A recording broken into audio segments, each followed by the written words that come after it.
Hello everybody, Brad Johnson here. In this video we're going to be talking about the role of a starseed.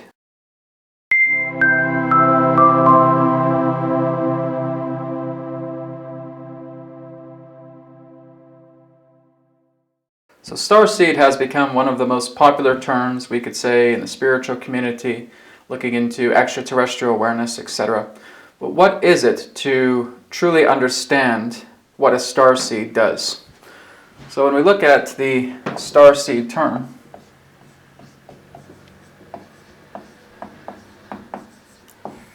we just know that it represents somebody who has come from celestial realms, from other different levels of the cosmos, and they have incarnated on the planet, incarnated on Earth, and that they are here to fulfill something. So basically, if we're to get a little bit more thorough, a little bit more deep, as it relates to a starseed, one who is incarnated upon the Earth to fulfill a certain task. Basically, starseeds are temporary visitors, right? So they're visiting in this lifetime. Can basically just be a one lifetime deal. Okay? One LTD, a one lifetime deal when a starseed is visiting. So basically, if we were to put it quite simply, a starseed is a soul that has a great deal of experience going to other worlds, other dimensions, other planes of existence, and being able to offer their own particular type of soul-based expertise in helping to refine that which has been corrupted, contaminated, tainted, perhaps for centuries, for many millennia, etc. Basically, what they are doing is they are looking at an infrastructure that again may represent a certain type of corruption, and they're basically tearing it down. They're a systems buster in that way. And now they're building a brand new system that works much more in harmony with the planet, with its life forms, etc., wherever they may be. So basically, a starseed is part of a federation. You could say a super federation, a union, etc. Part of a federation. And that many starseeds are aware of each other. It just all depends in regards to the relationships they've had with other realities, with other realms, with other planets. There are some starseeds that come here and are completely independent. They're not here to make friends. They're not very close to their family. They don't want to have a relationship with anybody. They don't want to have children. They basically just want to educate themselves. They want to empower themselves. They want to follow a path that is aligning for them, do what they came here to do, and then leave. So that represents the starseed solo, right? The solo starseed. Now there can be other starseeds that come here and do want to have families. They do want to have relationships.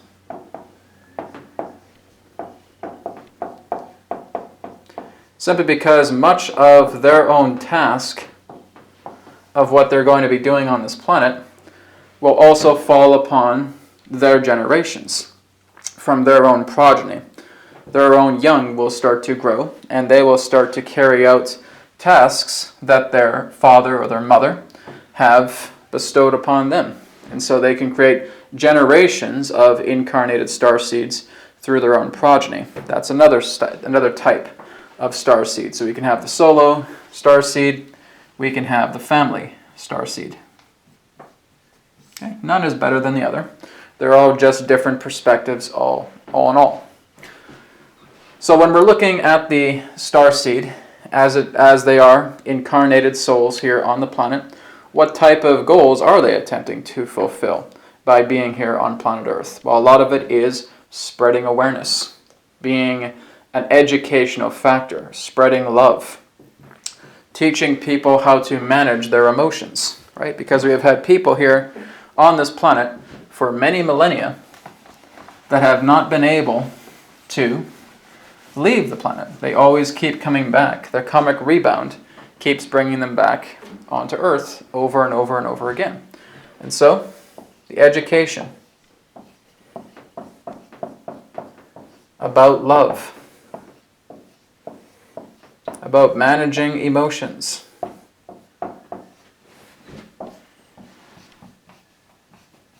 okay, about kindness, working to bring peace in other people's lives, knowing that there are systems on this planet that we are attempting to graduate from. Rather than basically trying to hit those systems with an iron fist, we are looking into substitution. We are replacing those systems. You don't even have to bash those particular systems into the ground, because that's still putting focus on it. You're still putting all that hatred, all that raging fire towards that energy. There really is no such thing as harmony within rage. The aspect of rage is just a stepping stone to moving you eventually to that point where you will reach a harmony. But you need to go through the emotion first. So you cannot find harmony through this. That's not possible. Emotions and harmony are really two different things. Harmony has no emotion to it whatsoever. It is all about balance. It is all about love. It is all about acceptance. Emotions is the opposite of that. It's all out into the extremes. They're heavy gauges. It's telling you that your needle on the scale is moving into heavy red, and you need to do something about it to bring this needle down back into the green, right? So starseeds will focus on that particular type of action. They will educate people about their emotions. That when you're becoming emotional, yes, let those emotions out, let them be expressed, but learn from them. Don't just go on a high with emotions and succumb to the drama that they are pointing at. Go into the essence of what these emotions are attempting to tell you about yourself. Not just the idea of saying, I'm mad at this person, or I'm mad at this situation, or I'm sad at this person, or I'm upset about this person, or I'm upset about this situation. You're going too much into the drama and you're missing the point, right? It's coming right into the essence of yourself. It is only when you are able to bring those emotions into full release and then being able to understand what they're pointing at as it relates to your trauma that you're now able to heal that trauma. And now you can come into the point of harmony.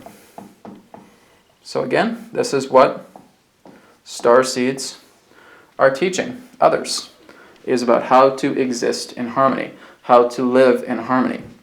If you're looking at something here that you don't prefer, substitute it with something that you do prefer, right?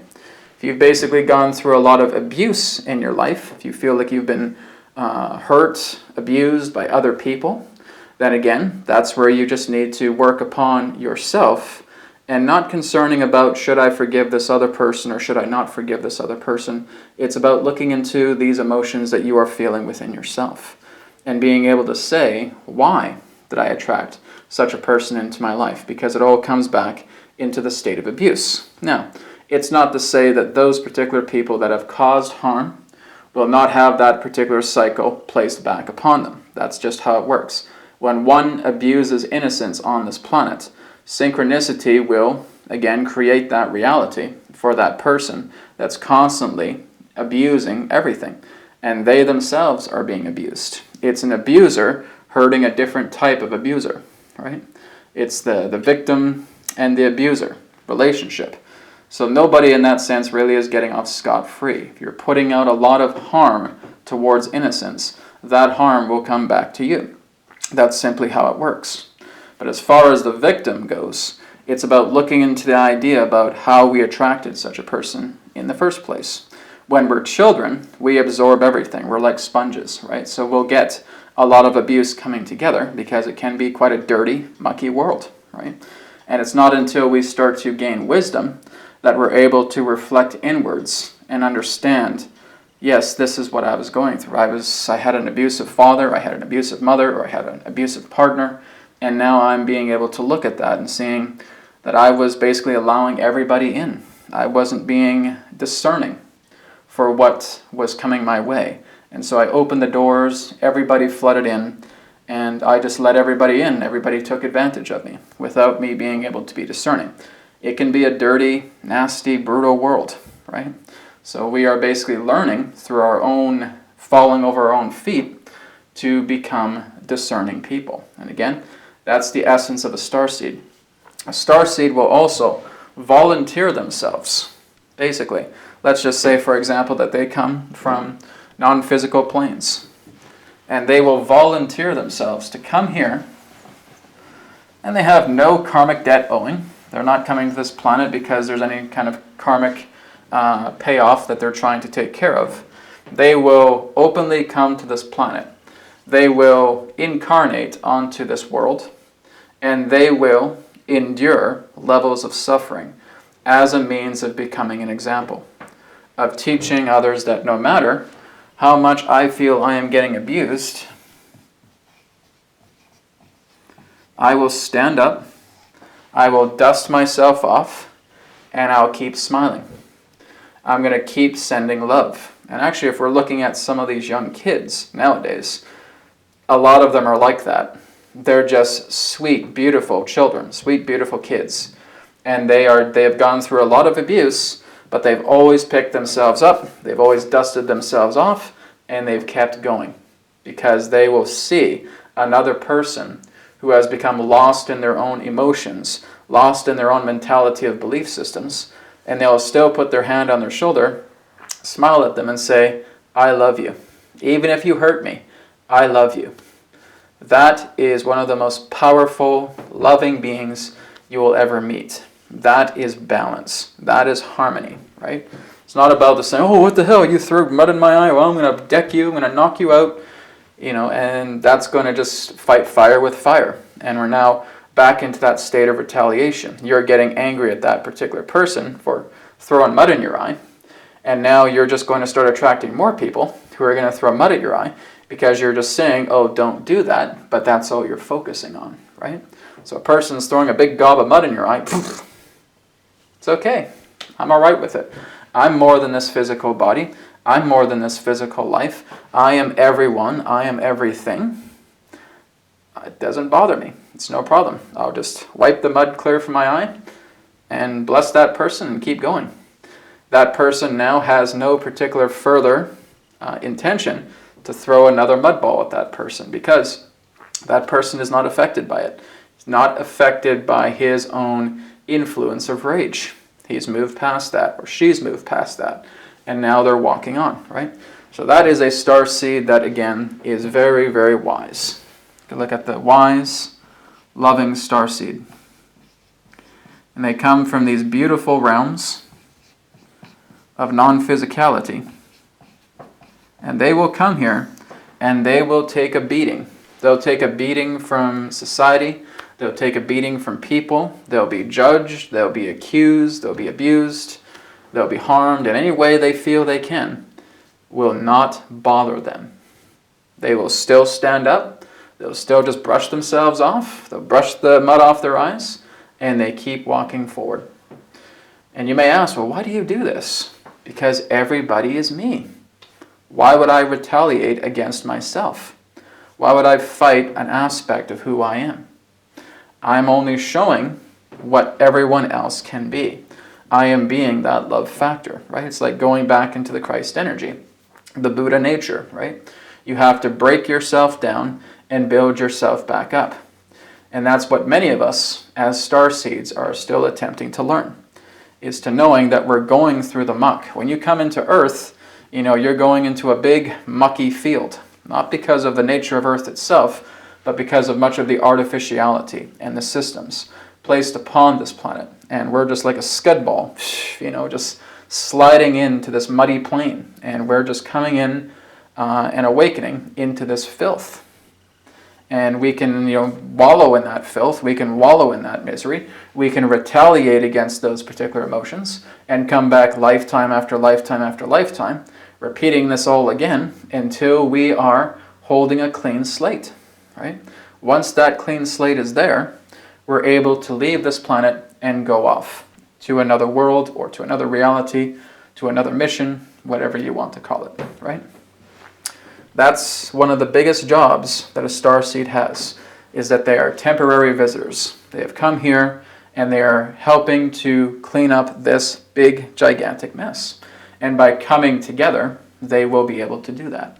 They will learn from each other. They're all realizing we're just here to clean up stuff.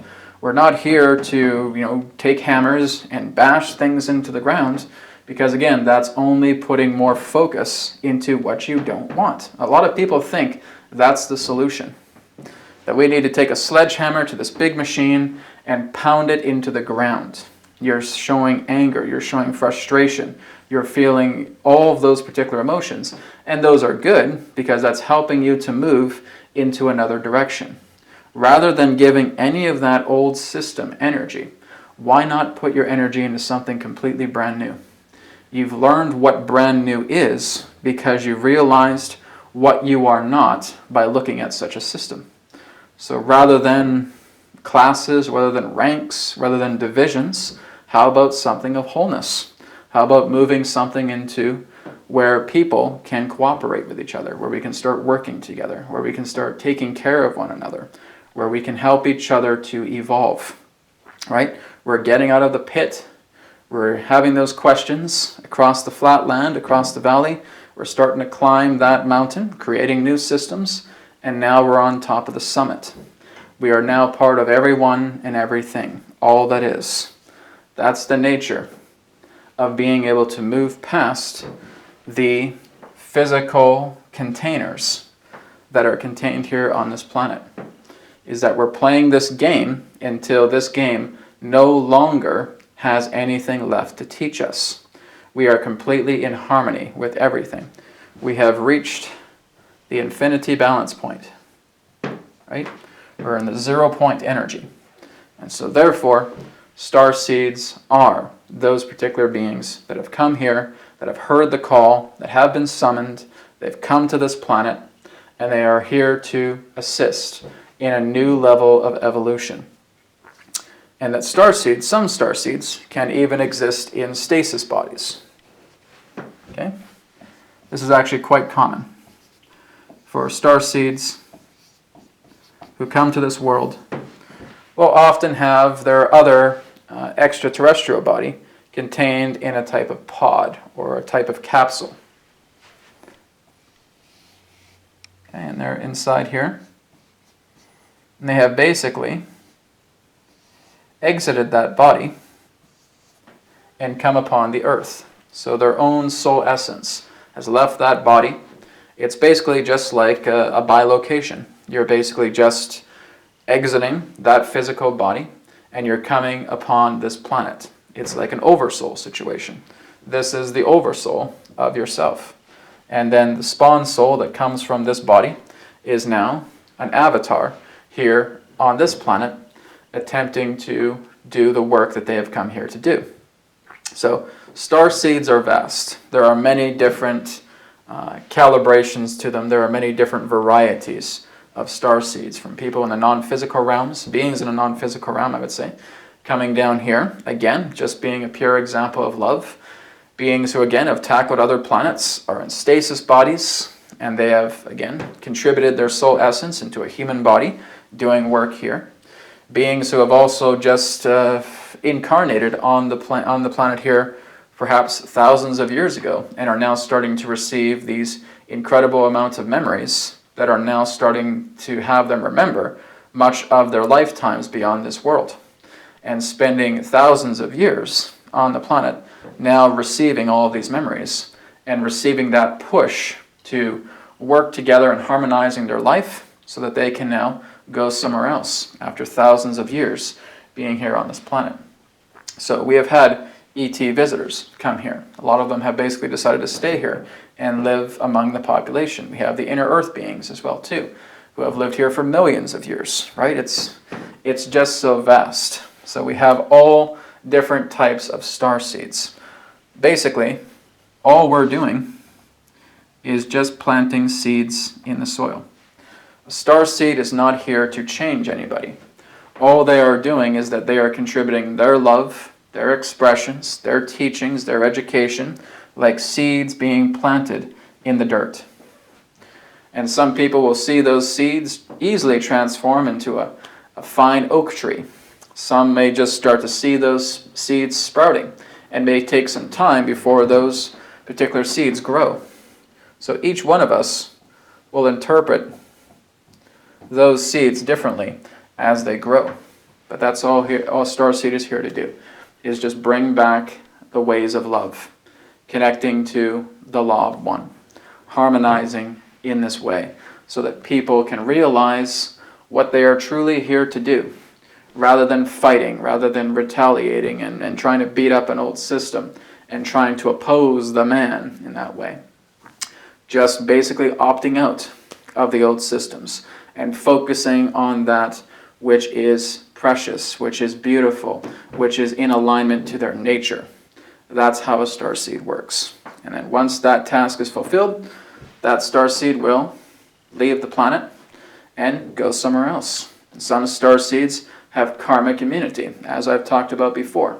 Just like the example of the young child that, again, just constantly picks himself up, dusts himself off. He is karmically immune to any mud balls, in that sense, that are being thrown at him by people on this planet. He just rubs them all off. So, no, not going to bother me. I'm not here to make a bunch of friends. I'm not here to feel that I have to attach myself to something. I'm just here to spread the love and show each person how I am them and how they are me. And that's it. Everything else is meaningless. I'm just here enjoying the ride, being myself as a loving being, and then I will leave when the time comes. Thank you everybody for tuning in to New Earth Teachings YouTube channel. Please feel free to visit our website, newearthteachings.com. Private sessions, digital courses, blog, free media, and a lot more. Again, newearthteachings.com. Thank you so much, and I look forward to speaking to you again in the next video. Take care.